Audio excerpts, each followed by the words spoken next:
In today's video, I still want to talk from a more theoretical perspective about how to choose better targets. Expectations of what percentage of return might be a gain you can anticipate.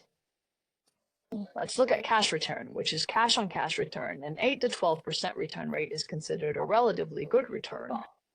If the cash return is combined with the potential appreciation of this property, then actually, with a rollover, and the case of long-term holding for 5 to 7 years, you might gain an annual return of more than 15%. So how does 15% come about? Or in other words, for this concept of 15%, what numbers should we reference?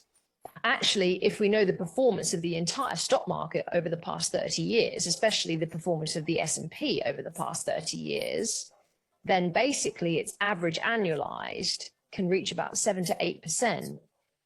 If, as a real estate investor, you need to spend a lot of time applying for loans, putting effort into management, resolving issues with lawyers, legal matters, and some tax issues, if the return you expect is only 7% to 8%, then I might actually suggest you just put your money directly into the stock market. However, if you wish to be a real estate investor with a long-term plan, aiming for around 15% would be considered ideal. A relatively fair investment return.